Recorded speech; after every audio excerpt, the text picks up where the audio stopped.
Bom, nós estamos aqui, mais um dos eventos de podcast que o Instituto de Engenharia, em parceria com o CREA-MG, está fazendo, fruto do chamamento público 01/2024, que gerou o termo de contrato 057/2024, onde a gente está procurando ouvir profissionais daqui, de fora de Uberaba, no meu caso, das várias áreas da engenharia, né, das várias áreas de atividade, para que a gente mostre aos profissionais registrados no CREA, quem não está registrado, quem está formando, aos estudantes, aos recém-formados, a grandeza, a importância da nossa profissão. Eu estou aqui hoje com o Altalídio, né, engenheiro, nosso colega, e eu vou pedir para ele se apresentar, né? Quem é Altalídio, filho, vida, formação, e aí depois a gente vai entrar nas perguntas. Bem-vindo, obrigado por aceitar o nosso convite, Altalídio. Eu que agradeço. Bom, meu nome é Altalídio Raimundo Filho, né? Eu sou natural de Londrina, Paraná, fiz engenharia mecânica na Universidade Federal do Paraná, formado em 1968. De lá eu trabalhei por um ano mais ou menos na ESSO, Brasileira de Petróleo. Da ESSO eu fui para Shell, Brasil Petróleo, onde fiquei desenvolvendo um novo produto para lubrificação de locomotivas, junto à Central do Brasil.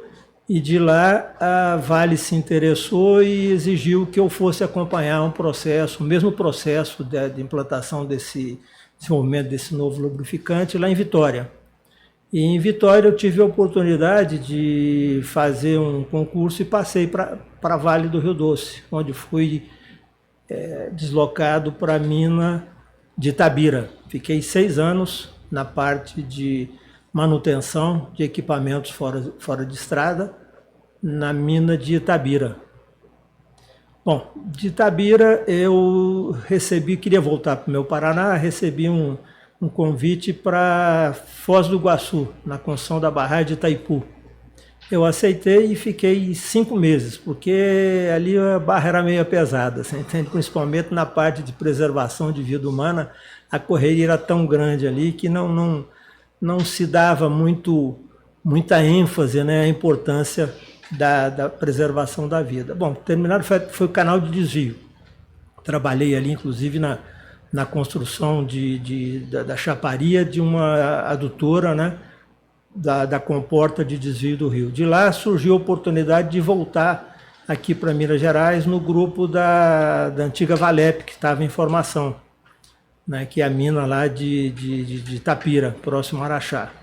Aí voltei e de lá fiquei na manutenção por um longo período. Da manutenção de lá eu vim aqui para a área de compras de Uberaba, fui convidado para vir aqui. E da área de compras de Uberaba, já no final, vamos dizer, de carreira, eu fui convidado para ocupar a chefia da manutenção aqui da planta química de Uberaba, onde fiquei por um período de 5 anos. Então, esse é mais ou menos a minha trajetória. E depois de aposentado aqui da Jafosfértil, aqui em Uberaba, eu trabalhei por mais 6 anos como PJ. Participei da expansão da planta de sulfúrico daqui, fosfórico, né, que foi a fase 2 aqui de Uberaba. E de lá eu aposentei. Eu sou casado, tenho 2 filhos, um é engenheiro mecânico em Catalão, e o outro, meu filho, mexe na área de alimentação. Hoje ele é cidadão australiano, mora na Austrália, já está lá há mais de 16 anos na Austrália. E aí minha esposa é professora aposentada de inglês do CCA. Então hoje são 2 velhinhos aposentados em casa, eu e a minha esposa. Bom, quem está nos vendo e ouvindo, quem está nos assistindo, pode perceber, sim, nós estamos falando de engenharia genuína. Eu poderia dizer que, independente de ter uma formação específica, o Altalídio participou de grandes obras, de grandes conglomerados, e em várias situações, né? O que mostra a força, a importância nossa, né, dos engenheiros, na sua amplitude, nas suas várias etapas, né? Eu queria explorar um pouco mais, assim, com uma riqueza de detalhes, Porque quando eu queria agradecer ao Instituto essa oportunidade de estar aqui mediando, fazendo esse trabalho com os profissionais.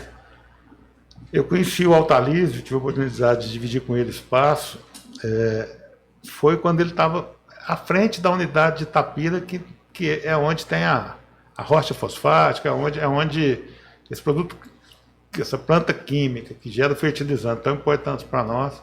Então eu queria que você esmiuçasse mais, falasse como foi isso, como é que se dá o processo, como é que se pode falar por que Itapira, o que aquela rocha tinha de diferente, como é que eram os processos para chegar na extração, no transporte, para chegar na unidade Uberaba e virar fertilizante, o famoso NPK, tão importante para a economia local, regional e nacional. Né? O Brasil hoje é um celeiro do mundo, fornece alimento e começa com fertilizante. Como é que é esse processo? Não, perfeito. A necessidade por fertilizante surgiu principalmente depois que a Embrapa, através do nosso saudoso Alisson Paulinelli, ele fez esse grande projeto do Cerrado, né, que é desbravando essa região. Aí veio a necessidade de fertilizantes. Então ele mandou uma grande equipe de profissionais para o exterior para aprender, e depois eles retornaram para o Brasil para desenvolver essa área de fertilizantes. Bom, fertilizantes, como nós sabemos, é o NPK, o nitrogênio, o fósforo e o potássio. O Brasil, ele é um grande produtor de fósforo. Potássio é mínimo, tem lá em Laranjeiras uma pequena planta lá, e o fósforo hoje a gente supre mais ou menos em torno de 50%, 60%, 70% da necessidade nacional de fósforo. E o nitrogênio também não é grande o volume de nitrogênio, que ele depende do gás de petróleo, né? Então ele tem uma parte produzida no Brasil e parte que é importada. Bom, com relação ao fósforo, a mina de Itapira é uma das minas aqui do Brasil que tem essa possibilidade de produzir o fósforo. Tem uma mina de Araxá, tem a de Itapira, tem uma mina em Catalão de fósforo, tem uma de Anitápolis, que nunca foi explorada, próxima a Santa Catarina, porque está numa região de mata atlântica, você entende? Vai ser complicado aquilo lá, né, ser utilizada. E tem a de Cajati, né? Então, cada mina tem uma característica. A de Itapira é de origem sedimentar, aliás, desculpa, de natureza ígnea, né, que seria de vulcões, né? Então, a grande desvantagem do nosso fósforo é que ele é encontrado na natureza em torno de 7, 8, no passado era 11, mas com o avançar da lavra, esse teor contido vai caindo. E a gente tem que elevar essa concentração para em torno de 34, 35%, para ser bombeado aqui para Uberaba, para a produção do ácido fosfórico. E esse processo de limpeza, vamos dizer assim, da rocha, ele envolve grandes movimentações, né, porque você extrai esse minério, 7 a 8%, tem que levar ele a 34, 35%. Então você tem que fazer uma moagem nele, né, para quebrar, porque ele tem que ser material fino, né, para tratar na usina. E então você brita e depois ele entra na usina, sofre um processo de moagem de barras e bolas, né, onde você leva ele numa granulometria que permite a você fazer a flotação do minério. Esse minério flotado, depois você tem que deslamar, tirar a vermiculita, tirar a magnetita, que todos esses componentes são materiais estranhos ao processo, né? Ele não pode vir, por exemplo, a vermiculita e o ferro, se ele entrar num processo de fabricação do ácido fosfórico, ele eleva tremendamente o consumo de ácido sulfúrico, né? Bom, então essa rocha concentrada, ela é bombeada para Uberaba. Só um parênteses, a rocha do Marrocos e da Flórida, para se ter uma ideia, esse teor de 34% a 35% é encontrado in natura, na natureza. Você não precisa de fazer todo esse processo de concentração. Então essa é uma das desvantagens, né, da nossa rocha, que tem que se trabalhar ela dessa forma para conseguir essa concentração, uma coisa que lá fora já é encontrada na natureza. Bom, essa rocha já então concentrada, ela é bombeada através do mineroduto de mais ou menos 100, 110 quilômetros de Uberaba, de Itapira até Uberaba, né? E por que a planta foi escolhida aqui na época, né? Porque a planta química não foi feita lá em Itapira? Porque exige grandes volumes de água, né? Para você fazer uma concentração, você tinha que ter. Aqui nós tínhamos o Rio Grande, além da parte de facilidade de transporte depois do produto pronto. Então essa rocha chegando aqui, depois ela passa para o processo de fabricação do ácido fosfórico, né? Que é a reação dessa rocha concentrada com o ácido sulfúrico, né? E o ácido sulfúrico ele é produzido através de um processo de enxofre sólido, né? Você dilui esse enxofre e vai tem um processo todo de diluição desse ácido, ele se transforma em líquido e depois esse ácido sulfúrico você reage com a rocha e ele produz o fosfórico, que vai ser a base depois para você fazer o MAP, o TSP, o super simples, você entende? Essa gama de produtos que pode advir daí. Então, em uma linha básica, é o processo de fabricação de fertilizantes. Né? Que é o que nós temos em Itapira. Retira esse produto que tem lá. Tira produto lá ele é feita essa limpeza, né, concentrado a rocha, né, e de lá manda para cá, onde faz o ácido fosfórico. Vem por um mineroduto de 100 quilômetros. Bombeado, né, lá, chega... Bombeado de lá, são bombas de grande potência, né? Bombas importadas da Continental Ames, que bombeia esse produto até aqui o terminal de Uberaba, onde é estocado em tanques, né? E de lá você depois remete para a planta de ácido fosfórico, que recebendo o ácido sulfúrico produzido na planta de sulfúrico, você faz, né, o ácido fosfórico. E dali sai o gesso, né? Porque, na verdade, a gente tem uma grande montanha de gesso, né? Até o pessoal brincava que a gente fabrica gesso, não ácido fosfórico, porque praticamente, eu acho que, se a memória não falha, da escala de 10:1, né? Para cada 1 tonelada de fosfórico, você produz 10 toneladas de gesso. Então, aquela montanha, para quem conhece, vê o tamanho daquilo que é lá, né? Que hoje até é utilizado, né? Hoje é utilizado. Utilidade para esse... A Agronelli, né, não sei se ainda só ela ou tem mais alguém que compra esse gesso, eles desenvolveram, né, uma tecnologia que ele é grandemente empregado para correção de solo, né, de acidez de solo. Em vez de usar o calcário, né, você pode usar também o gesso, né, para fazer esse trabalho de correção. Né? Interessante. Está aqui com a gente o engenheiro Wellington, né?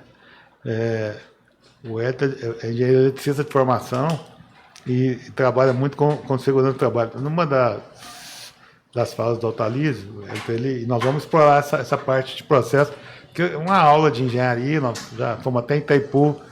Ele disse que Itaipu, quando foi feito, e foi um dos motivos dele ter ficado pouco tempo lá, é que a agilidade talvez não havia, naquele momento, uma preocupação grande com a segurança dos trabalhadores, né? E você, como especialista em engenharia de segurança do trabalho, quer dizer, Itaipu hoje, com certeza, sofreria... Bom, primeiro, a parte ambiental, mas você tem, assim, formado que é na área, já pesquisou, já teve informação, sabia que Itaipu... Porque o imigrante foi feito também, diz que à medida que eles iam concretando os pilares da rodovia dos imigrantes, deve ter gente lá que só chegou o capacete em casa.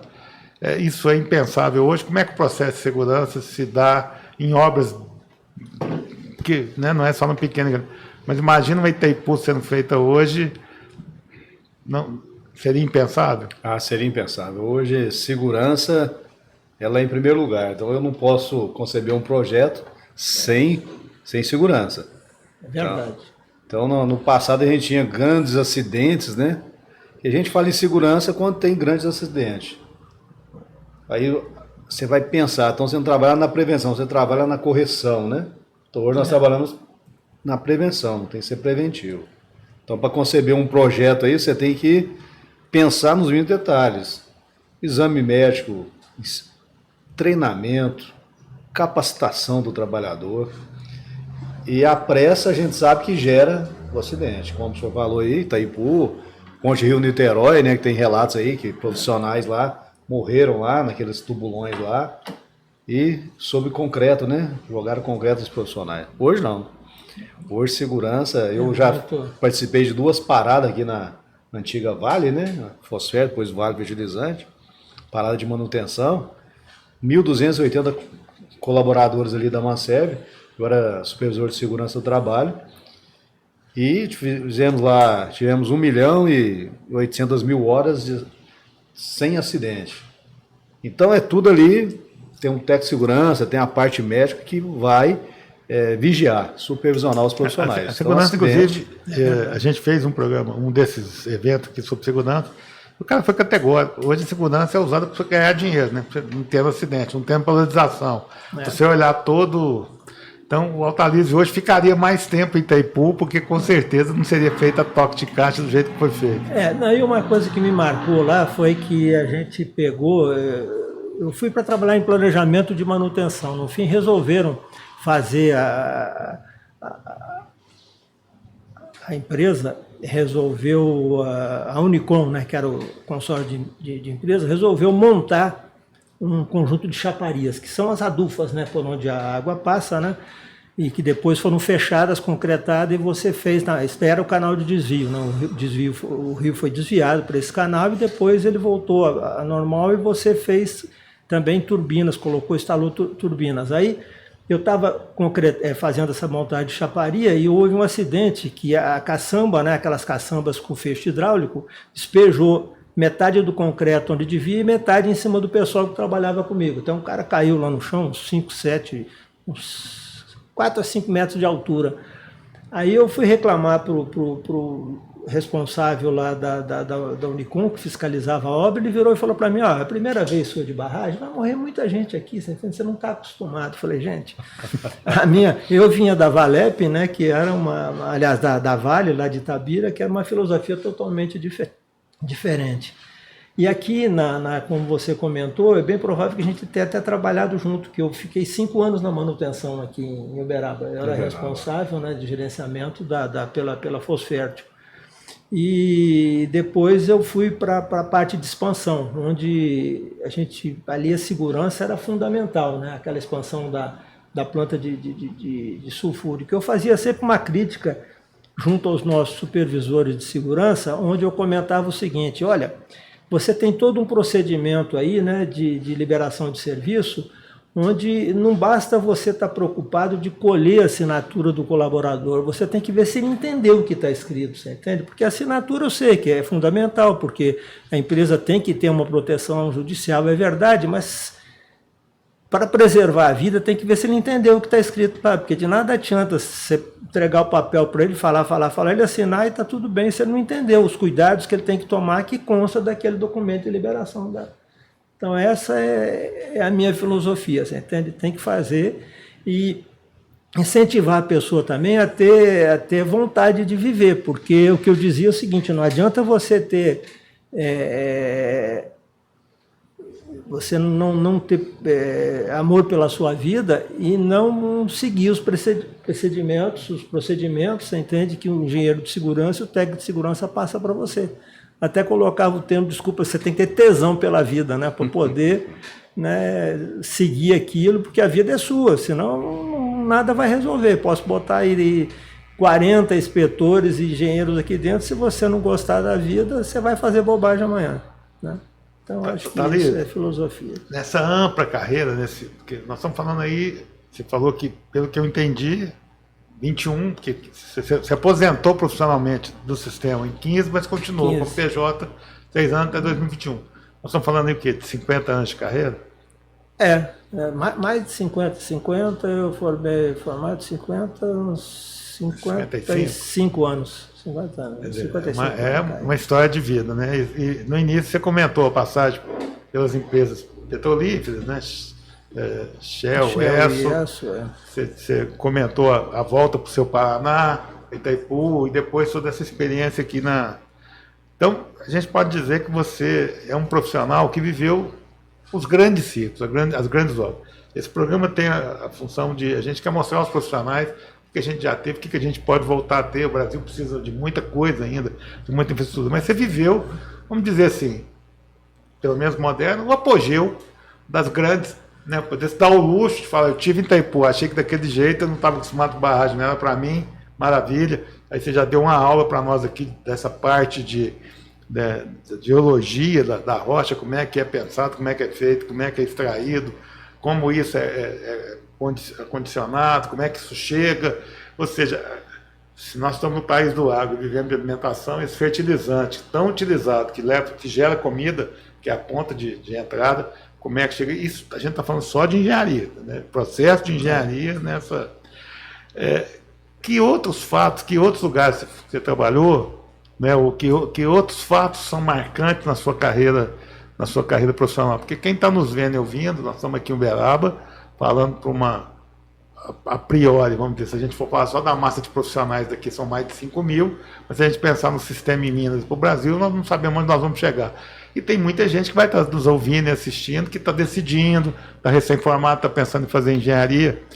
Como é que você diria assim, o que foi marcante, o que foi além, que outros exemplos a gente poderia citar para que o pessoal visse a importância, porque só o exemplo que você já deu da Fosfer, te fala, mas isso vale uma carreira.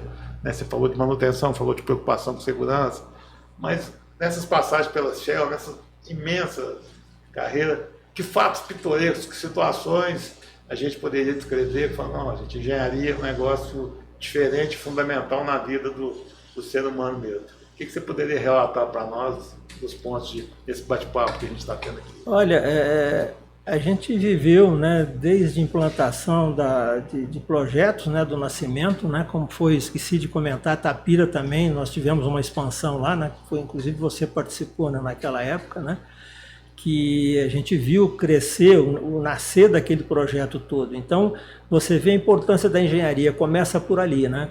Então, você nasce o projeto, depois você amadurece aquele projeto, depois você vem a implantação daquele projeto e depois você entra na parte já de colher os frutos daquele projeto que você viu nascer. Né? Então a importância da engenharia é isso, né? Você tem a engenharia civil, a elétrica, a mecânica, a engenharia de instrumentação, né? Então tem uma somatória, engenharia de segurança, então é um somatório, né, de profissionais que faz crescer e faz a coisa acontecer, né? Então a importância é fundamental da engenharia. É lógico que a engenharia evolui ao longo dos tempos. Hoje a gente, na minha época, por exemplo, era uma coisa mais tranquila. A empresa sempre procurava em dar treinamento aos seus profissionais, aquele negócio todo. Hoje ela olha mais o resultado. Então hoje o profissional tem que correr atrás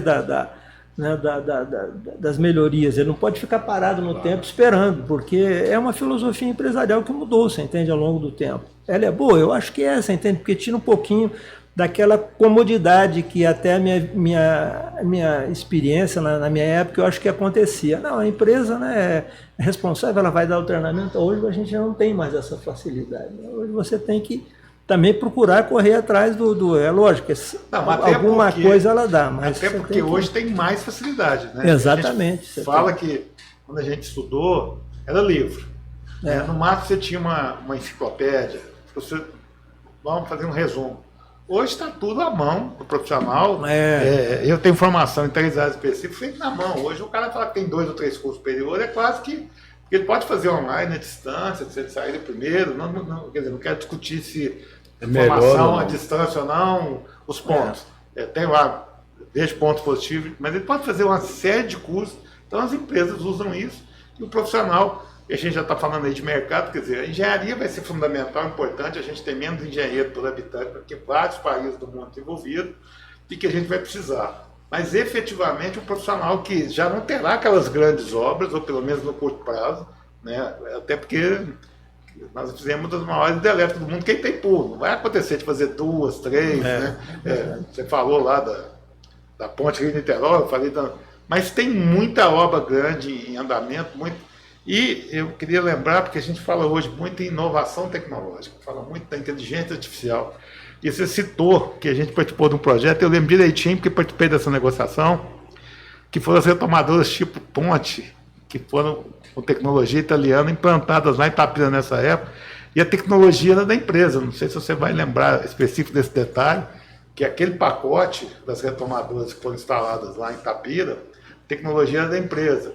E a gente viveu um momento da economia, aliás, se o Brasil for olhar para esperar um momento estável de economia, a gente não sai do lugar. Né? Porque sempre tem uma crise, sempre tem um problema, sempre tem um dólar subindo, uma taxa de juros baixando, a gente convivia com a inflação de maneira, né, vivia tendo os planos econômicos. Então, num daqueles planos econômicos, precisou de fazer um reequilíbrio econômico, que não era esse o nome, né, realinhar os contratos, reajustar.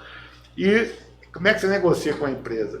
De tecnologia. A tecnologia, se ela brigasse com a gente, fosse embora, era a dona da tecnologia.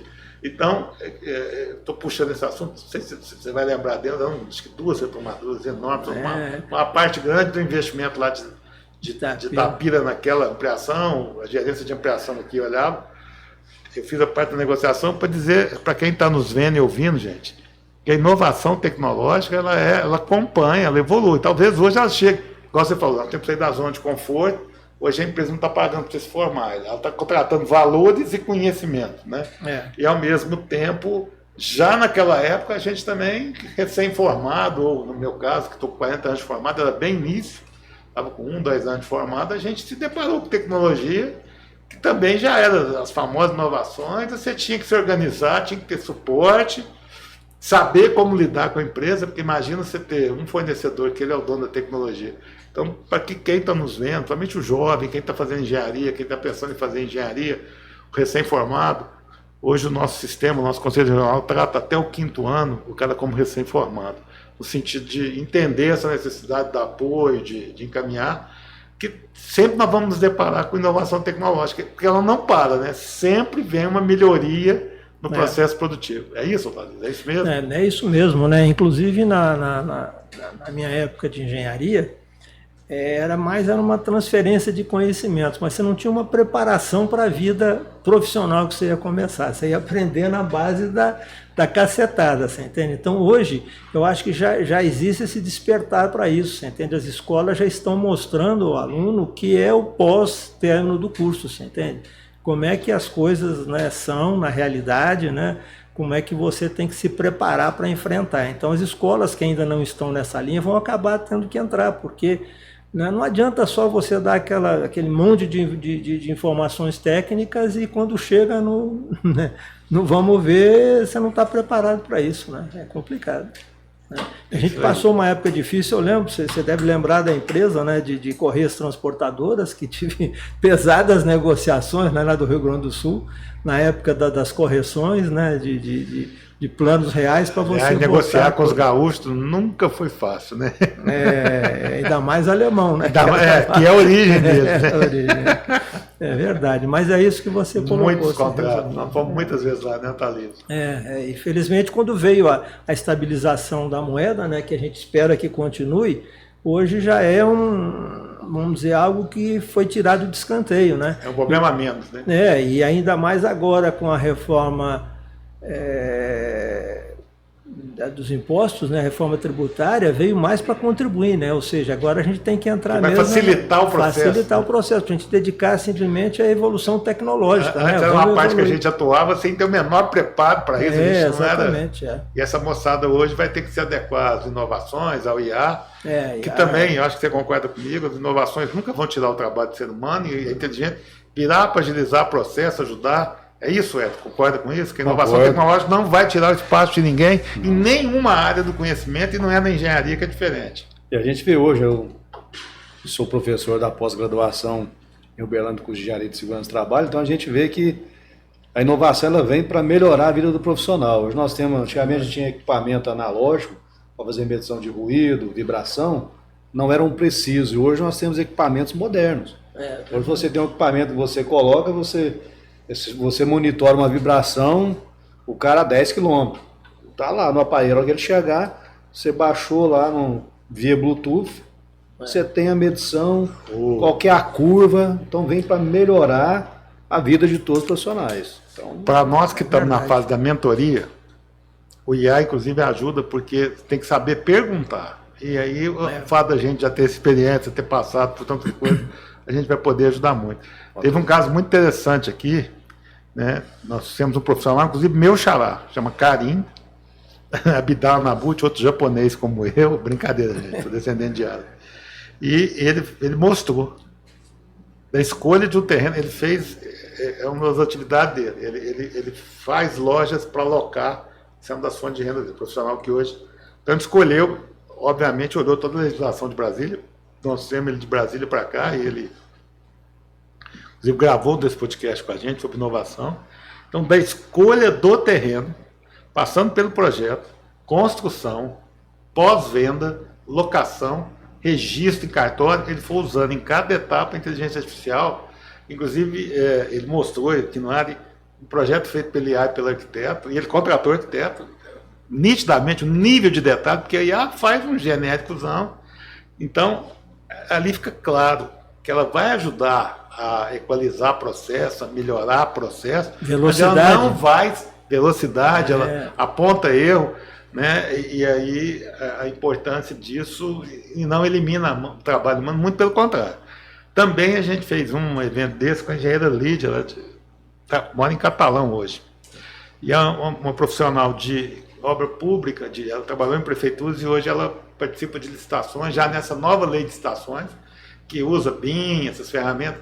Então, a gente está dizendo o seguinte, o que vai melhorar, o que vai facilitar, independente de demorar um pouco mais de tempo, até o escritório de engenharia e arquitetura e agronomia, até o escritório de projetismo, se adaptarem a toda a legislação, a todas as ferramentas e chegar no canteiro de obra, mas a quantidade de erro, a quantidade de facilidade que vai diminuir.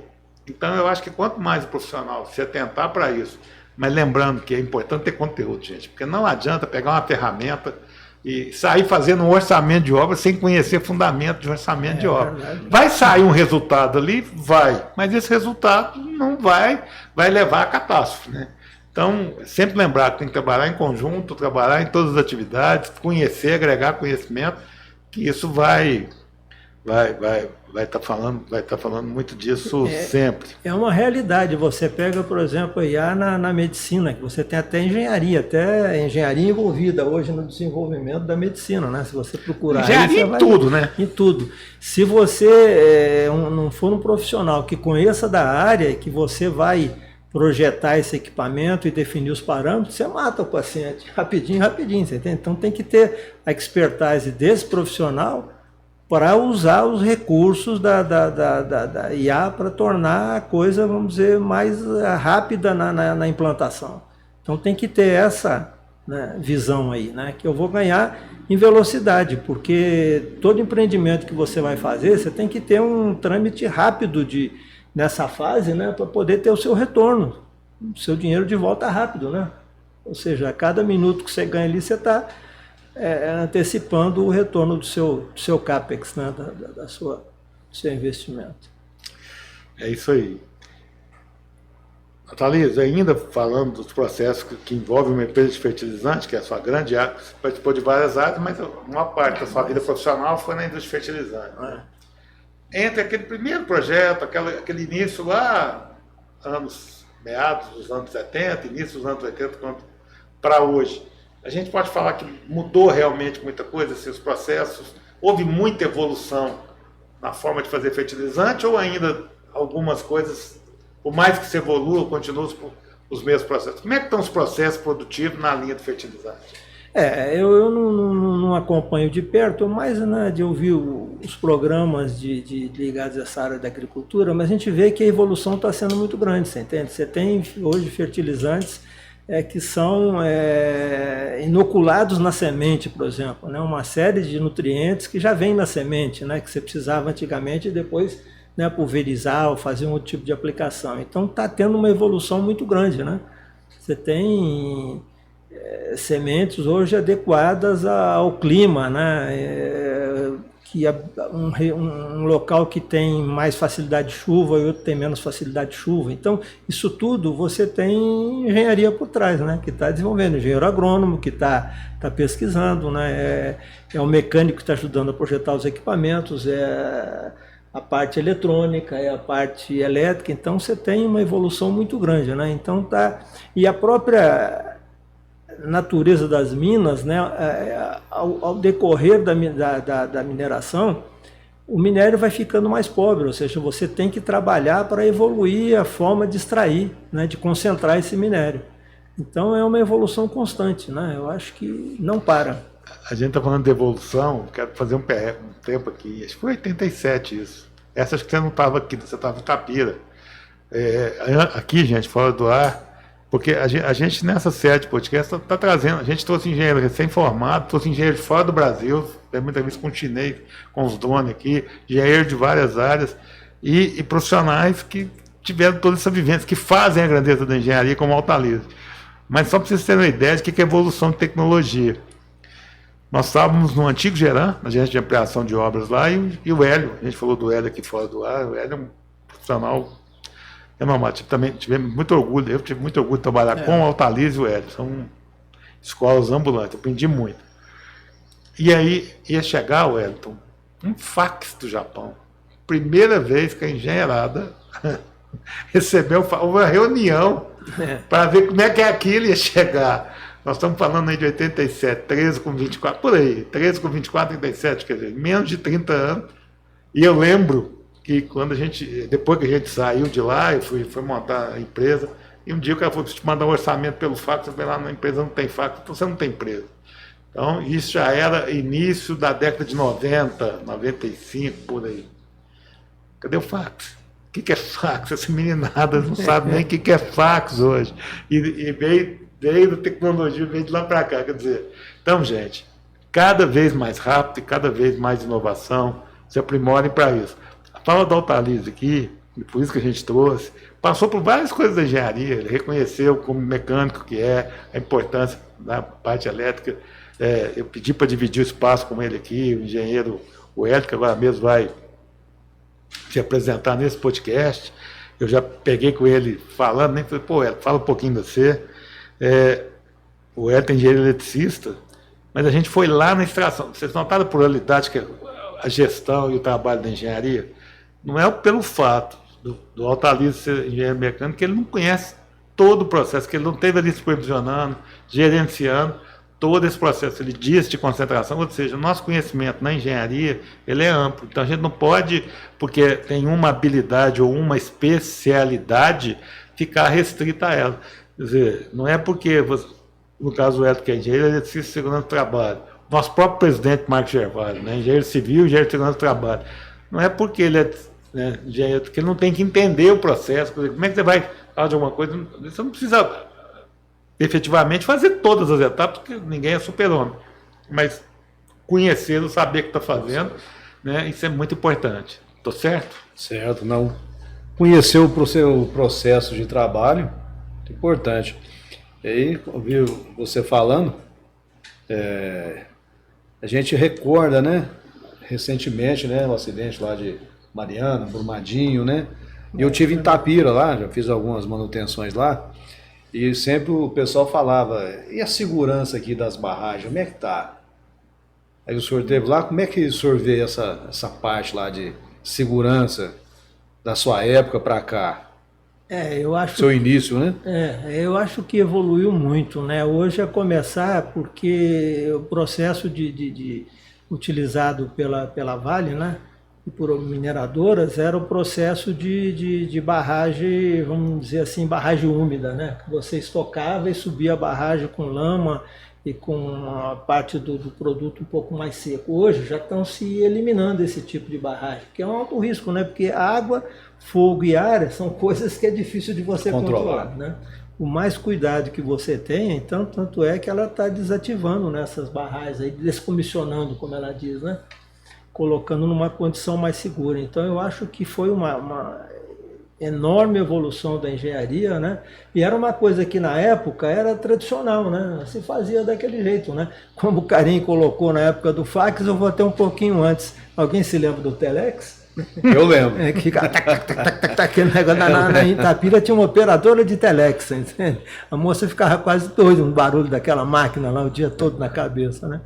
Então, isso daí, a questão das barragens é a mesma coisa, a coisa evoluiu, né? E hoje a gente vê notícias da Vale, que a Vale está desenvolvendo minério, né, para reduzir as emissões de carbono, né? Uma coisa que na época se falava em produzir minério, produzir e mandar para o Japão, né, que era ávido, né? Na época não era a China, era o Japão, né, pelo nosso minério. E hoje ela já fala em minérios que vai emitir menos poluentes, né? Então a evolução é enorme, né? O mundo...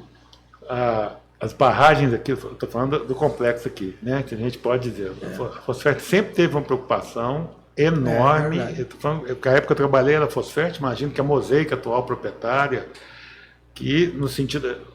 O Altarice comentou que 1 tonelada de minério para fertilizante dá 10 toneladas de gesso.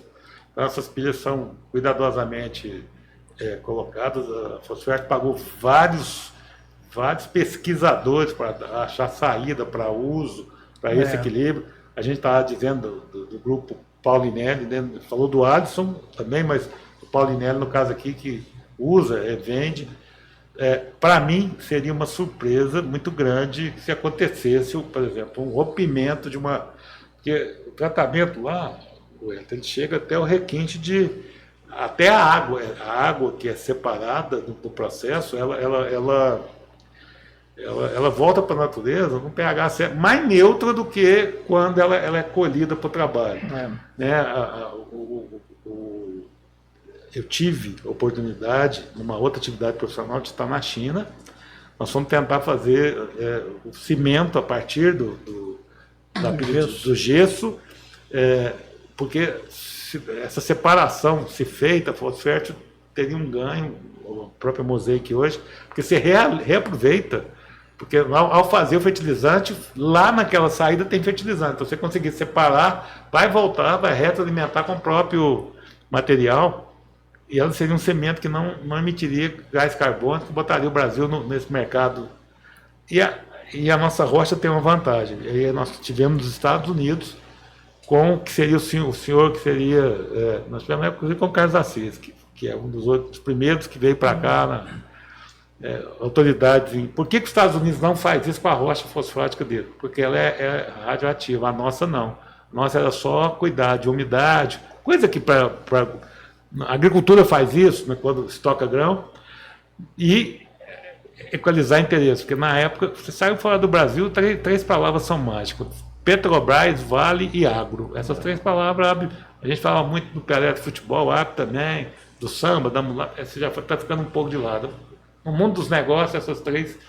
E aí ele disse: você só tem um problema lá, pois que ainda não aconteceu até hoje. Equalizar o interesse, que envolveria Petrobras, Vale e uma grande empresa brasileira, qualquer que fosse o player, para poder equalizar isso tudo. Ele falou: o problema de vocês não é a rocha, não é o produto, é só equalizar os interesses de 3 players tão grandes, tão importantes. Então, eu acho que está sempre se buscando alternativas para que não seja assim, né? Uma pilha, e até porque é um custo, né? Cada vez mais que se produz, a Fosfert vai precisando o processo vai precisando de áreas maiores para poder fazer estocagem. Então é processo diferente, mas há uma preocupação, sempre houve, desde a nossa época, desde que você estava lá, que é anterior, no sentido de segurança, né? É verdade, isso é uma realidade, né? E a gente vê o tamanho daquelas pilhas, né? Por mais que se use, né? Que se reutilize, aliás, de parte dela, você vê que a produção, né? Eu não lembro agora o percentual, se era 10:1, não sei se você lembra, né, de cabeça esse percentual, para cada tonelada que você produz de fertilizante, quanto é que gera de gesso, né? Então é um negócio fabuloso, né? Você tem que... E é difícil, você tem que... No alto daquela montanha, você bombeia o gesso, você tem água ácida lá, tem que ter um cuidado para aquilo não vazar, né? Então tem todo, né, um procedimento, né, para garantir a segurança operacional do sistema, né? Ainda mais ali que é perto do Rio Grande, né? Tem que ter um cuidado maior ainda. Maior ainda, né? né? Ainda mais agora que o Bela está falando em trazer água de Trazer lá, água tem do que Rio tomar Grande. mais cuidado ainda. É. A gente está falando aqui desse processo produtivo, de engenharia, de montagem, e queria que todo mundo percebesse assim, a importância de a gente ter aqui. Eu até vou revelar a idade do doutor, porque ele me falou quando ele chegou aqui, eu falei, não é possível. Parece que acabou de fazer 80 anos de idade. Parece? Não parece. Profissional na flor Tá da bem. idade, que dedicou 55 anos da sua vida profissional, da sua carreira à engenharia. E eu, assim, não é em tom de despedida não, porque ainda não estamos chegando no final. Valeu fazer engenharia? Engenharia foi uma profissão que te permitiu realizar seus sonhos pessoais, familiares, te permitiu ter aquilo que você queria e você faria, se você estivesse hoje começando, você faria engenharia de novo? Olha, eu sinceramente faria, você entende? Porque para mim foi muito cativante. A gente tem bons momentos e momentos ruins, né? Mas isso faz parte da vida. Mas eu sempre gostei, né, de engenharia, escolhi a engenharia como uma profissão que me realizou plenamente, você entende? E o meu menino que mora hoje em Catalão também ele fez engenharia mecânica, né? Ele está lá trabalhando em Catalão e eu tenho outro filho, esse não, esse que Esse veio Catalão pro- está trabalhando na fábrica também, na Fosfet? Não, ele Mosaic, trabalha no grupo da. Hoje é chinês lá, né? Da antiga. Como é que era o nome? Anglo-América, né? Que depois foi mudando de nome, hoje é do grupo chinês, né? Os chineses compraram lá, né? E o outro, meu filho mais novo, esse não, esse foi para o ramo da culinária e mora na Austrália hoje, cidadão australiano, já está lá há mais de 15, 20 anos. Eu tenho um amigo do Ivan, que o filho está na Austrália também e também é chefe. Eu acho que é uma coisa muito valorizada lá e fala maravilhas da Austrália. Eles gostam. Ele gosta muito de lá, sentando ele fala, não pai, eu me realizei aqui. Mas eu acho que eu voltaria na mesma profissão, porque embora hoje é muito diferente, né? A engenharia da nossa época, hoje ela deu um salto enorme, né? E parece que existe hoje, alguns profissionais hoje da atualidade são muito inquietos, né? Eles querem, não se prende muito ao emprego. Na minha época a gente entrava e quase que, né, aposentava dentro de uma empresa, né? Hoje eles não são meio irrequietos, né? Não tem muita constância assim, né, de dedicar, mas eu acho que eu voltaria na engenharia novamente. Você tem? Mecânica, não é mecânica. Eu acho que, né, e teria mais desafios, né, na engenharia mecânica de hoje do que na nossa época, né, que ainda estava em evolução. Hoje a coisa evoluiu, né, violentamente, né? Eu acho que é uma outra engenharia, né, da atualidade. A gente vê aí que expressivamente esse desenvolvimento que está acontecendo. O Elton, você acabou falando de você fala sua formação em engenharia, você apresenta um pouco o pessoal, porque eu vou te perguntar também se você voltaria para a mesma engenharia. Então, meu nome é o Elton Ferreira de Moraes, sou engenheiro eletricista, formei em 95, vou para 30 anos aí de formação em engenharia elétrica. E eu também sou apaixonado pela engenharia, apaixonado. Faria de novo. Faria novamente engenharia elétrica, se fosse me começar tudo de novo. A gente comete alguns erros, né? E a engenharia mudou muito. Quando a gente formou, vocês, há 40, 50 anos atrás, engenharia mecânica tinha hoje. Você tem 10 engenharia mecânica diferentes dentro da mecânica. Tem mecatrônica, então vai diversificando, né? E a elétrica também, tem automação, tem várias ramificações dentro da engenharia elétrica. Mas eu faria novamente, se eu fosse jovem aí de 17, 18 anos, faria engenharia elétrica. Apaixonado. É cativante. Outro dia nós tivemos com o presidente do CREA aqui, Thalys, foi muito engraçado. Ele falou que antigamente, muito antigamente mesmo, porque engenharia é uma profissão já muito antiga. O engenheiro Plauto, que trabalhou com a gente um tempo lá, o Plautinho Ricciolo Filho, engenheiro mecânico também, ele fez um livro sobre a história da engenharia de Beraba e é interessante. E a gente descobriu que a Universidade de Beraba, que tem quase 70 anos aqui, não foi a primeira escola de engenharia. Lá no século, em 1800 qualquer coisa, indo já para por 1900, teve uma engenharia aqui, agrícola, agrônoma, formou uma turma, essa escola parou, mas formou. Então a gente fala que no passado a gente tinha o engenheiro militar que faz o Brasil, que fez ferrovia, ele falou que começou a desenvolver ferrovia, ele fez estrada, ele fez forte, ele fez... E aí começaram a ter as escolas de engenharia. Então, se você não era militar, você era civil. Por isso que eu sou engenheiro civil, a grande maioria, né, até uma certa predominância, não é por...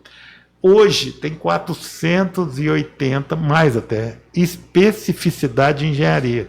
Tem engenharia engenharia de pesca, engenharia ambiental, engenharia de alimentos, engenharia de produção, engenharia mecânica, engenharia mecatrônica, engenharia de segurança do trabalho. Ou seja, há uma gama enorme, mas eu imagino que a essência continua a mesma. Né? Muita matemática, muito raciocínio lógico, muita base para interpretação de texto, como é que você vai, né, fazer um sistema, fazer alguém entender o que você está querendo, se não tiver comunicação, e, portanto, e dizendo assim, eu já tive essa experiência, o falecido Adib Jatene, quando a gente foi fazer, ele fez a cirurgia de coração do meu pai, a gente foi agradecer, um cara que morou em Uberaba, São Paulo, ele falou, não, eu tenho que agradecer, lá em casa nós somos 3 engenheiros, ele falou, não, eu tenho que agradecer vocês, hospital, engenharia, cama que seu pai vai deitar, engenharia, mas é que vai usar engenharia, aqui... Eu tenho princípio. Ele comentou, e até lembrando do Roberto Veludo, do pai dele, do Francisco, quando eles foram estudar os primeiros transportes de coração, o pai do Roberto é que fez os protótipos. Então, assim, gente, engenharia é a base, né? A gente vê hoje muito com os algoritmos, com essa base de inteligência lógica, os computadores, né? E se a gente for mais atrás, a Arca de Noé foi a primeira obra de engenharia que salvou a humanidade. Veio um casal de cada um e nós passamos, né? Porque tem engenharia naval, ou seja, a gente está em todos os lugares, e o importante dessa prosa nossa foi que você falou de várias coisas, Thalys, importante para quem está nos vendo e ouvindo, quem está nos assistindo, né? A gente nem falou bom dia, nem boa tarde, boa noite, porque ela que gravar e for pro ar, e vai ser legal.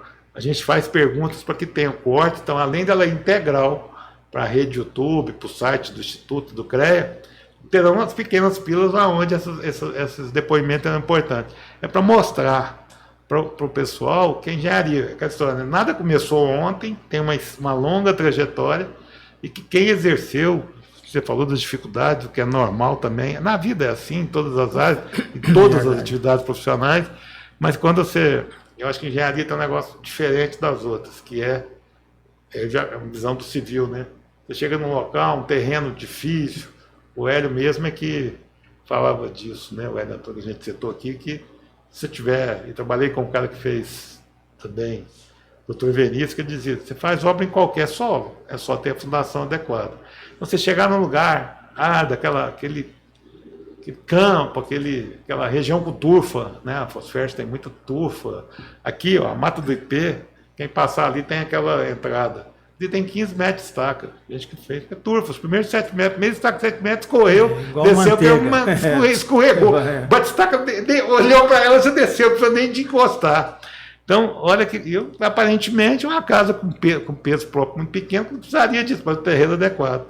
Então, há engenharia em tudo e ela cabe em todo lugar. E eu acho que a gente está tentando passar aqui nesse podcast, falando um pouco de Minas, de mineralogia, de mecânica, de elétrica civil, o gostar da engenharia, né? Eu não estou nem falando em homenagem porque está aqui, mas trazer não só um profissional que está efetivamente na ativa, chegando, mas a importância de reconhecer. Aliás, o CREA faz isso quando a gente completa o 35º CREA, né? O 36º, é só 10% do valor, então com 50 anos você continua com o seu CREA ativo, gozando dos benefícios que o sistema tem, e são muitos. Então eu penso que assim, a gente está conseguindo levar nesse bate-papo, que parece que não, já tem quase uma hora que a gente está conversando, a importância da engenharia, das geociências, da agronomia, né, e agora do design. O design também faz parte do Conselho Regional de Engenharia e Agronomia, para a vida do cidadão, né? Então, com nova lei de estação ou não. Bom, para a gente já ir caminhando para o nosso final, eu queria saber assim, o que eu não perguntei para os dois? O que Que fato, o que você gostaria de falar? Cara, você não me pergunta. Ah, não, antes disso. Eu queria falar um pouquinho, a gente falou muito de fertilizante, isso é importante, né? A gente está falando de preocupações, de não impurezas que a Vale. Fala-se muito hoje no fertilizante verde, nessa onda, até a história do gasoduto aqui, fala em gasoduto verde. Daquilo que a gente fez, aquele fertilizante que a gente lá atrás, para esse fertilizante verde hoje, que é essa preocupação ambiental, preocupação com os recursos naturais, seria mais difícil. Hoje é uma oportunidade, são os novos momentos que estão. Como é que você vê a história do fertilizante verde?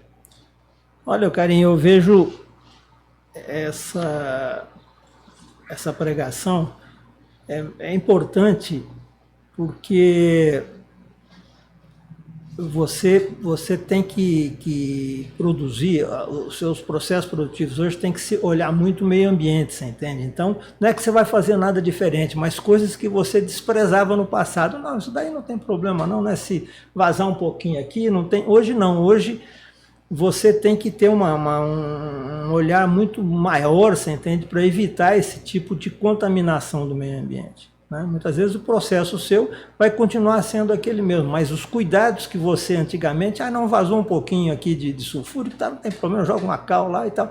Não, hoje você tem que ter um olhar redobrado em cima disso daí. Né? Então os cuidados são muito maiores e com razão, né? Porque o meio ambiente não gosta de ser agredido, porque uma hora ele vai devolver. Né? Então eu acho que nesse sentido que é muito importante a gente ter essa visão. Você quer agregar algum? Hoje, o pessoal fala que é moda, mas não é moda, né? Cuidar do meio ambiente, né? Hoje nós temos uma legislação ambiental aí que você pode ser multado aí de R$50 a 50 milhões por contaminação do solo ou algum outro produto. Então esse fertilizante verde aí é muito importante, somente para Uberaba, né? Que é o polo, né? De fertilizante no Brasil aí. Hoje nós somos referência no mundo, né? Chegando o gás aí para nitrogenado, né? Aí vai dar um impulso aí nesse fertilizante verde aí.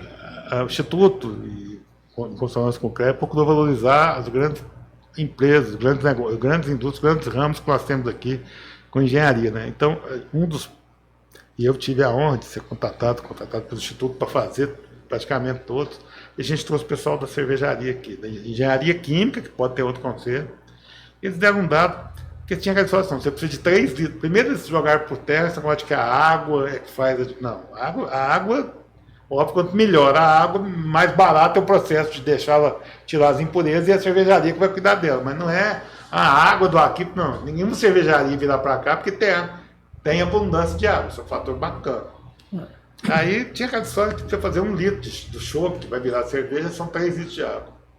Eles já estão trabalhando já de olho nessa preocupação ambiental com 2,7, 2,8. Ou seja, estão otimizando o processo. Olha onde que entra engenharia em tudo. Né? Imagina numa empresa que produz milhões e milhões de litros, você reduzir de 3 para 2,8, 2,7 o consumo de água para o tanto que a natureza vai agradecer, o tanto de insumo. Então eu penso assim, que algumas coisas que aparentemente assustam no primeiro momento, parece que é modinha, implicação, mas se a gente usar a favor, né, você vai até ganhar dinheiro com isso. Então acho que é importante todo mundo ficar atento a isso. Então, realmente agora a última pergunta para cada um o que eu não falei que vocês gostariam de falar? O que eu não perguntei que vocês gostariam que fosse perguntado? O que faltou? Karen, eu queria ter falado disso aqui. Uma experiência que você viveu, alguma coisa da sua carreira, pode voltar lá no óleo da ferrovia, que eu achei legal. Trabalhou na Shell, estava desenvolvendo um óleo específico para ferrovia. Legal, né? Não para ferrovia, para o equipamento, né? Para o trem de ferro. O que eu não te perguntei? O que faltou? Eu diria o seguinte, na minha formação, ao longo, depois da carreira, e avaliando isso hoje, faltou um pouco de conceito de gerenciamento humano, você entende? Porque hoje não se trabalha mais, eu acho que as empresas deveriam mudar o nome de recursos humanos para relações humanas, você entende? Porque o trabalho hoje nada mais é do que um relacionamento humano, que é através das pessoas que você obtém os resultados. E muitas vezes a gente não entendia isso daí, você entende? A gente agia de uma forma que não era vamos dizer, um relacionamento humano. Você olhava aquela pessoa como um recurso humano, né? Ela tem que produzir, tem que fazer e tal. E era aqui, né? Cobrava o que tinha que cobrar e queria o resultado a qualquer custo. Eu acho que hoje não. A gente tem que... Eu sinto que faltou um pouco disso daí, né? Ao longo da minha carreira, né? De formação. Para mim, hoje sempre, né? O humano é o fator preponderante. Nós já falamos que a tecnologia não vai substituir, mas eu acho que falta. Eu fiz administração, a gente estudava o recurso do RH, mas na realidade o recurso jurídico, né? Que você não pode, contrata sem, cuidado com isso. Ou seja, mas não é isso, né? Isso é um pedaço do que envolve relação profissional da pessoa com a empresa, mas o relacionamento humano, gerenciamento de recursos, a nossa geração peca muito por isso, né? Talvez não teve preparo, informação para entender a inteligência emocional, né? A gente era focado em QI, capacidade, coeficiente de inteligência mesmo, não só quem indicava, mas todo esse processo, a parte emocional, essa parte hoje, acho que é um componente na espiritualidade, um coeficiente envolvido aí. O ser humano, essa inquietude que você disse, eu percebo ela.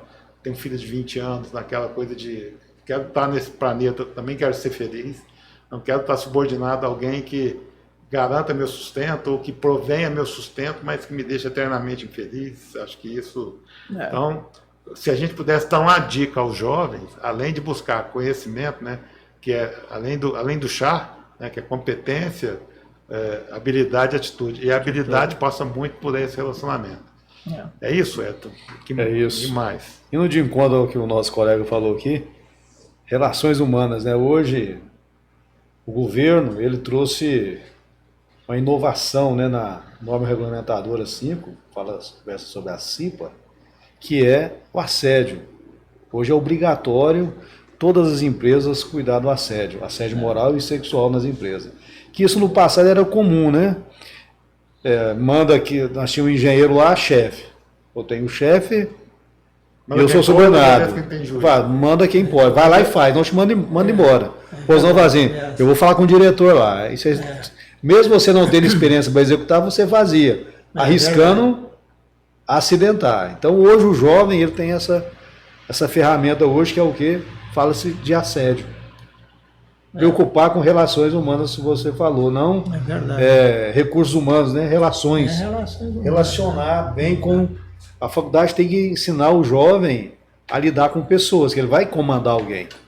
Ele vai comandar, ele vai ser um líder. Relacionamento com alguém que é importante para se conseguir o resultado final. Senão você vai ficar fora do mercado. O carinha até postou reportagem no jornal que eu li, muito interessante, que é a vaidade, né? Às vezes o profissional top, um artigo que ele mandou lá no Jornal da Manhã, fala em vaidade. Às vezes o profissional, quando ele está no ápice, né? O início, inclusive, da corrupção. Ele ficar só no básico. Ele se acha, né? Não. Então, para o jovem, hoje ele tem que esperar os mais experientes. Errou, hoje nós temos que mudar, né? Os novos conceitos, novas tecnologias. Eu vi também, né? Não é porque a pessoa é nova. Por exemplo, eu não tenho nada, eu trabalhei com Altarizo, descobri hoje que nossos clientes de idade 17 anos, não parecia isso tudo. A gente tinha uma relação não direta, mas ele é responsável pela unidade que a gente gerenciava o contrato, nós sempre tivemos um relacionamento muito bom.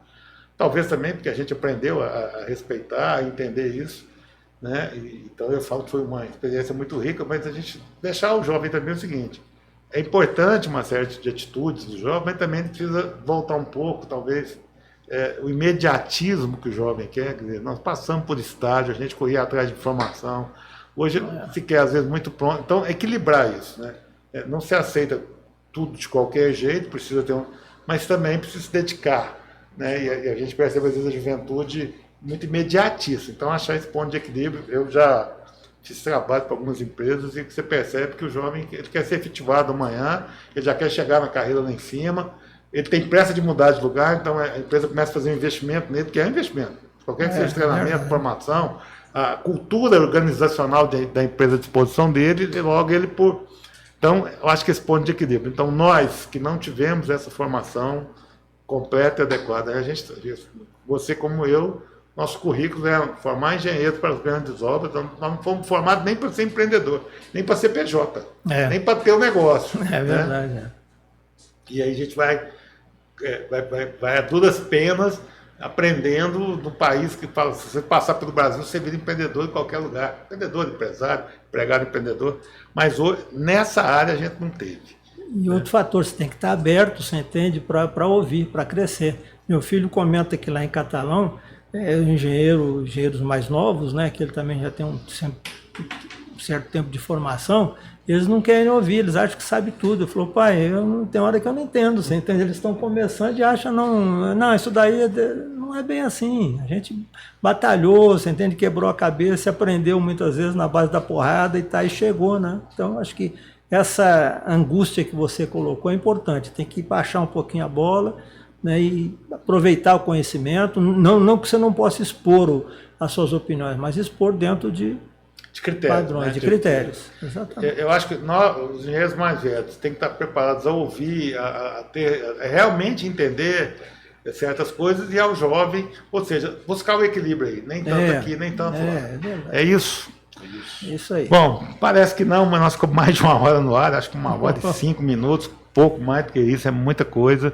A gente nem sentiu. Eu queria efetivamente agradecer, em nome do CREA e do Instituto de Engenharia, do Instituto, por ter participado do chamamento público 01/2024, que permitiu a gente ter esse termo de cooperação, 57, 2000, e a gente pôde está fazendo, né, uma série de episódios de podcast com uma tecnologia melhor para levar informação e conhecimento, que serão, igual eu falei, vai na íntegra para o ar, mas depois serão divididos em pílulas. E acho que hoje a gente consegue um grande ponto. Né? Queria agradecer ao Edson, que me ajudou a conduzir aqui, fez a outra lista que a gente tirou da comodidade, trouxe de fora, no sentido de mostrar, né, a vivência, a experiência de um profissional que atuou durante 55 anos no mercado, passando por as mais variadas experiências, as mais variadas áreas de atuação, e que deixou aqui, com muita tranquilidade, muita humildade, dicas e informações muito importantes. Então, muito obrigado. E aí fica só para vocês despedirem, palavras finais dos dois. Valeu, foi bom ter vindo aqui. Foi bom, eu agradeço. Falei que não ia doer, não doeu, não machucou. Eu agradeço a oportunidade, você entende? Sempre que a gente possa colaborar, a gente está aberto, né? A gente já tomou muito desse país, né? Já estudou de graça, vamos dizer, não pagou nada do você. Aqui você pagou, né? Porque aqui a escola paga lá. Eu fiz a Federal do Paraná, de Curitiba, não era de graça, você entende? Então a gente recebeu, né, muita coisa gratuitamente, e o que a gente puder retribuir é sempre gratificante. Bom, eu agradeço e estou à disposição aí do Instituto, para o CREA, precisando, estamos aí para colaborar. Valeu, gente. Obrigado. Ok.